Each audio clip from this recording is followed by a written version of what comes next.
Four Leopard 2A6 tanks and 8 Bradley M2A2s advanced 6 kilometers into a Russian-held sector on March 10, 2026.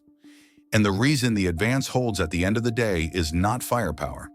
It is a logistics decision made 72 hours earlier. Monday, March 10, 2026. The Svatove Axis had carried a specific operational frustration since January, not a defensive stalemate in the conventional sense, but a recurring pattern in which Ukrainian armored advances penetrated the Russian forward line successfully, advanced between 3 and 5 kilometers into the rear area, and then stalled. Not because of Russian counterattacks, not because of artillery, because of fuel. The Leopard 2A's combat fuel consumption and cross-country movement through the terrain northeast of Svatove, broken ground, alternating tree line and open field, the kind of surface that forces a main battle tank to work its transmission hard, ran between 12 and 16% higher than the planning estimates that the unit's logistics cell had been using since December. At 12 to 16% overconsumption, a tank that is planned to reach an objective with 30% fuel reserve arrives with between 14 and 18%. 14 to 18% is not a comfortable margin for a vehicle that may need to defend its position, displace under fire, or continue advancing. It is a margin that says, you can hold what you have and you cannot do much else. The 3 previous Leopard advances on the Svatove axis had each achieved their penetration and stalled at a terrain feature between 4 and 5 kilometers into the rear area. Not because the Russian defensive response had stopped them, but because the formation commander's fuel margin assessment at that point had been, on each occasion, insufficient to justify continued advance. The Leopard 2A6 is a formidable weapon system when it has fuel.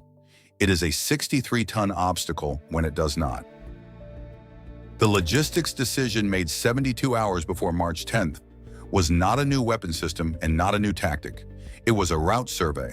On March 7th, a Ukrainian logistics officer attached to the formation had taken a civilian vehicle, not a military vehicle, specifically because a military vehicle would generate the electronic emissions signature that Russian UAV operators were monitoring for logistics movement, and driven the planned advance route at night with no lights, mapping the surface conditions with a commercial GPS receiver, and noting the terrain transitions that corresponded with the overconsumption pattern the previous 3 advances had documented. The route survey produced a revised fuel planning estimate, not the standard consumption table the formation had been using, but a consumption estimate built on the actual ground conditions of the actual route. The revised estimate was 17% higher than the standard table for the first 4 kilometers and 9% higher for the remaining terrain. A logistics cell that knew its vehicles would overconsume by 17% in the first 4 kilometers planned for that overconsumption before the advance began. It did not discover it at the 4-kilometer mark and make a decision with 14% in the tank. The formation crossed the start line on March 10th with fuel loads calculated against the revised estimate, which meant the Leopards carried 7% more fuel than standard combat load, an addition that required 4 logistics vehicles to pre-position additional fuel at a point 2 kilometers behind the start line for a forward refueling operation between the penetration and the exploitation. The pre-positioned fuel was there. The refueling was in the plan. The stall that had ended 3 previous advances was in the plan as a known event with a known solution rather than an unforeseen problem that ended the operation. The Russian defensive posture on the Svatove axis on March 10th was a 3-layer architecture in a 9-kilometer sector. The forward layer was a reinforced screen, not a full defensive line, because Russian command had shifted to a screening approach after the previous 3 Ukrainian penetrations had demonstrated that a full forward line was losing its positions without meaningfully delaying the penetration. A screen trades defensive depth for coverage, fewer positions, each with more lateral responsibility, each designed to identify and slow a penetrating force rather than stop it. The forward screen on March 10th had 6 vehicle positions and 4 infantry strongpoints distributed across 9 kilometers. The middle layer, 3 kilometers back, was the counter-mobility belt. 3 minefields laid in January, 2 anti-tank ditch extensions completed in February, and the wreckage of 2 BMP-2s from the previous engagement that had been left in a tree line as improvised obstacles. The rear layer was the response architecture, a tank company of 8 T-80B VMs, a motorized rifle company in BTR-82As, and the artillery battery that had been the primary fire support for the Svatov sector since November. What is the operational logic of a forward screen versus a full defensive line when a defender has observed 3 successful penetrations by the same attacking formation on the same axis? Type A, if the screen is correct doctrine, trading the forward line's casualties for information, letting the penetration begin, and committing the response architecture at a point where the attacker's logistics consumption has degraded its fighting capacity, specifically because the previous 3 advances have demonstrated that the attacker stalls at 4 to 5 kilometers without achieving exploitation. Type C, if the screen is a resource decision misrepresented as doctrine. Russian command in the Svatov sector does not have the personnel to man a full defensive line after the attrition of the previous 3 engagements, and the screening posture is what the available forces can sustain, regardless of whether it is operationally optimal. Drop your full assessment in the comments. The formation crossed the start line at 4:22 a.m. The Puma UAV element had been airborne since 3 a.m., tracking the forward screen's 6 vehicle positions and 4 infantry strongpoints. The HIMARS battery had a pre-planned fire mission against the 2 forward screen vehicle positions on the formation's northern approach. The positions, whose location, confirmed by AGS the previous evening, put them within the 25mm engagement range of the lead Bradleys if they were allowed to engage from their current positions. The HIMARS mission fired at 4:18 a.m., 4 minutes before the ground element moved. Both northern vehicle positions destroyed. The formation's northern flank was clear of the vehicle threat before the first Bradley crossed the start line. The 4 remaining screen vehicle positions and 4 infantry strongpoints were engaged by the lead Bradley's 25mm as the formation advanced. Suppressive fire, not destruction, designed to keep the screen positions occupied while the Leopards bypassed them. Bypassing a screen position rather than reducing it is a calculated risk. The bypass position can engage the logistics vehicles following the armored element. The calculation for March 10th was that the formation's priority was reaching the pre-positioned fuel point before the T-80B VM company in the rear layer could establish a blocking position on the exploitation route. Delay to reduce every screen position was delay that allowed the T-80B VMs to move. The Bradleys suppressed. The Leopards advanced. The screen positions were behind the formation by 4:51 a.m. Subscribe and hit the bell. The operational detail in this breakdown is what you come here for. The counter-mobility belt at 3 kilometers was the first unplanned event of the March 10th advance. The minefield that AGS had mapped as covering the primary approach route had been extended. Russian combat engineers had added an additional 140-meter lateral extension on the belt's southern edge sometime in the preceding 48 hours, after the AGS imagery that the Ukrainian targeting cell had used to plan the breach route had been collected. The formation's lead vehicle, a Bradley, hit the minefield's southern extension at 4:58 a.m. The mine was a TM-62 anti-tank variant. The Bradley's V-hull absorbed the blast without crew casualties. The vehicle's right track was damaged, and the vehicle was immobilized. The second Bradley in the column halted. The formation stopped. The Puma operator shifted to the breach point and confirmed within 90 seconds that the extension was limited. Not a full minefield addition, but an approximately 140-meter lateral extension of the existing belt. The formation's route was shifted 40 meters north of the planned breach point, around the extension's edge. The 2 engineer vehicles with mine rollers, positioned 4th and 5th in the column, specifically because the counter-mobility belt was a planned obstacle, moved forward. The breach took 11 minutes. The column resumed advance at 5:12 a.m., with the immobilized Bradley recovered by the 5th vehicle in the column and towed through the breach point. The crew was uninjured. The 14-minute delay from minefield impact to column resume movement had given the T-80B VM company additional displacement time. The Puma operator had been tracking the T-80B VM company since 3 a.m. At 5:09 a.m., while the breach was being completed, the Puma feed showed the T-80B VM company beginning movement from its assembly position. The 8 T-80 BVMs moving from their assembly position at 5:09 a.m. had two routes to the blocking position on the exploitation corridor. The direct route was 5 kilometers and would take approximately 18 minutes at cross-country speed. The indirect route, avoiding the open ground that the Puma's thermal sensor could track, was 7 kilometers and would take approximately 26 minutes. The Puma operator transmitted the position and bearing data to the HIMARS battery at 5:11 a.m. The HIMARS battery had 3 M31 rockets remaining in its allocated mission set for the advance. The battery commander requested targeting authorization at 5:11 a.m. Authorization arrived at 5:13 a.m. The HIMARS battery fired at 5:14 a.m. The 3 rockets targeted the direct route, the terrain choke point 4 kilometers from the T-80 BVM assembly position, that both routes converged through before separating. 3 rockets against the choke point, not against the T-80 BVMs, which were still en route and moving. Against the terrain feature they had to pass through. 2 rockets impacted the choke point and destroyed the road surface and both shoulders. The third impacted the adjacent tree line, generating a secondary fire. The choke point was blocked at 5:16 a.m. The T-80 BVM company, 2 kilometers from the choke point at the time of impact, had to take the indirect route, 26 minutes from their assembly position to the blocking location rather than 18.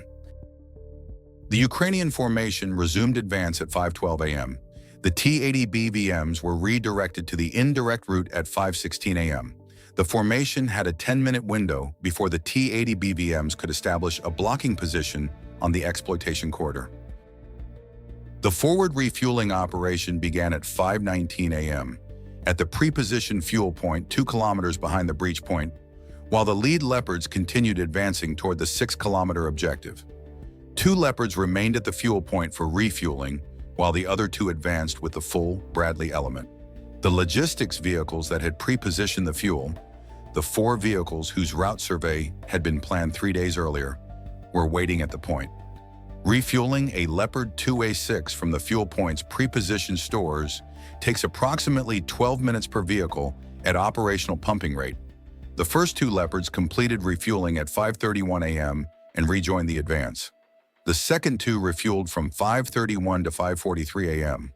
The full 4 Leopard element was reunited at the 6-kilometer objective at 5:52 a.m. The T-80 BVM company reached its blocking position on the indirect route at 5:42 a.m., 10 minutes before the Ukrainian formation consolidated at the objective. The blocking position was at 7 kilometers from the start line. The Ukrainian formation was at 6. The T-80 BVMs were 1 kilometer past the Ukrainian objective. They were not blocking the advance. They were blocking the route beyond the advance's current objective, the route that exploitation would require, not the route the advance had already used. The formation at 6 kilometers, with refueled Leopards and Bradley fire support, held its objective at 5:52 a.m. The T-80 BVMs at 7 kilometers held a blocking position against exploitation that had not yet been ordered. The formation commander's fuel assessment at 5:52 a.m. was the assessment that had ended 3 previous advances at 4 to 5 kilometers with insufficient margin. The revised consumption estimate from the route survey had built in the forward refueling. The Leopards at 5:52 a.m. were at 41% fuel, the highest margin the formation had carried at an advance objective on the Savatov axis in 3 attempts. 41% was not a comfortable margin for engaging 8 T-80 BVMs at close range. It was a margin that said, you can hold what you have, you can displace under fire, and if the T-80 BVMs move from their blocking position, you have the fuel to engage them at range. The formation held its objective. The Puma operator tracked the T-80 BVMs at their blocking position. Neither side advanced. At 6:30 a.m., when the Ukrainian reserve element reached the 6-kilometer objective and the logistics vehicles completed a second forward refueling, the formation's fuel margin had been restored to 63%. The T-80 BVMs did not move. The objective was held. What does the T-80 BVM company's tactical position at 5:42 a.m., 1 kilometer past the Ukrainian objective, on a route that blocked exploitation, but not the advance itself, tell you about Russian Operational Command's assessment of the March 10 advance? Type A, if Russian command read the advance correctly as a penetration and hold operation, and position the T-80 BVMs to prevent exploitation rather than to contest the forward position. Correctly assessing that contesting a consolidated position defended by 4 refueled Leopards and 8 Bradleys, with 8 T-80 BVMs was a losing engagement, and that preserving the T-80 BVMs for exploitation interdiction was the higher value use of the available response force. Type C of Russian command positioned the T-80 BVMs based on their standard blocking doctrine without a real-time assessment of the Ukrainian formation's fuel state, and that the blocking position was placed at 7 kilometers because that was the standard rear area blocking distance, not because Russian command knew the formation would stop at 6. Drop your read in the comments. The 6-kilometer advance held through the day. The Puma maintained continuous tracking of the T-80 BVM blocking position. The T-80 BVMs did not advance. Ukrainian logistics vehicles made 2 additional fuel runs to the forward point during the afternoon. The bypassed screen positions that the formation had suppressed rather than reduced during the advance were reduced by a follow-on infantry element that crossed the start line at 9 a.m. The follow-on element was not the formation's organic infantry, but a separate motorized rifle company assigned specifically to clear bypass positions, freeing the lead formation to hold its objective without the rear area security task that previous advances had required the formation itself to manage. By 6 p.m. on March 10th, the 6-kilometer objective was consolidated, the screen positions were cleared, the logistics route to the forward fuel point was secured by the follow-on element, and the T-80 BVMs were still at 7 kilometers. The advance had not been stopped by fuel for the first time on the Svatov axis. The operational lesson of March 10 is not about the Leopard 2A6 or the Bradley M2A2. It is not about HIMARS or the Puma. Every weapon on the March 10th order of battle had been present on the previous 3 Svatove advances that had stalled at 4 to 5 kilometers.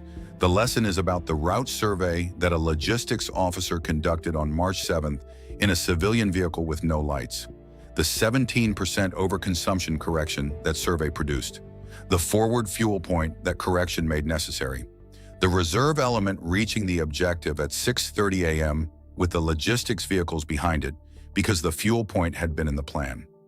The stall that had defined 3 previous advances was not a weapon problem.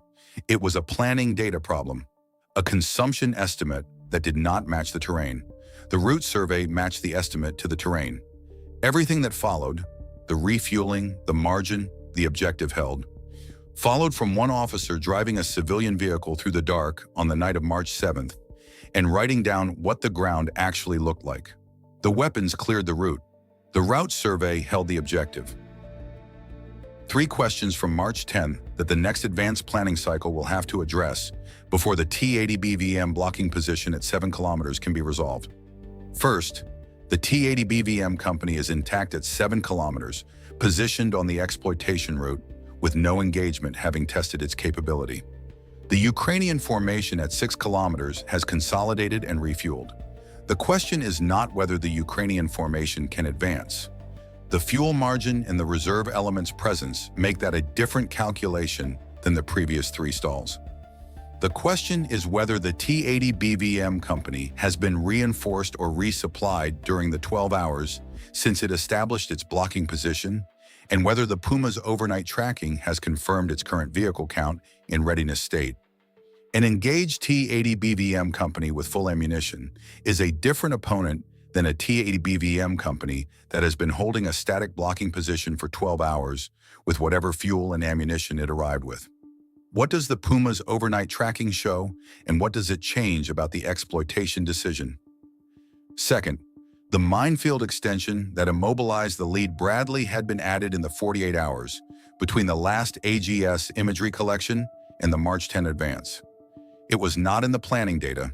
It was found by the lead vehicle's hull. What does the 48-hour imagery collection gap tell us about the minimum update frequency required for obstacle data in an advanced planning package on an axis where Russian combat engineers have demonstrated willingness to extend existing belts? And is the solution more frequent collection or a standing doctrine that treats all mapped obstacle edges as potentially extended by an additional 100 to 200 meters? Third, The follow-on infantry company that cleared the bypass screen positions was the planning innovation that allowed the lead formation to hold its objective without the rear area security task that had degraded previous advances. If the Svatov axis exploitation requires the lead formation to advance from 6 to 10 kilometers, does the follow-on model scale? Does a second follow-on element assigned to the 6 to 10 kilometer sector allow the lead formation to continue without rear area security tasks? And what does that model require in terms of infantry availability that the current Ukrainian order of battle on the axis can or cannot provide? Drop your full analysis in the comments. Like the video if this breakdown delivered what you came for.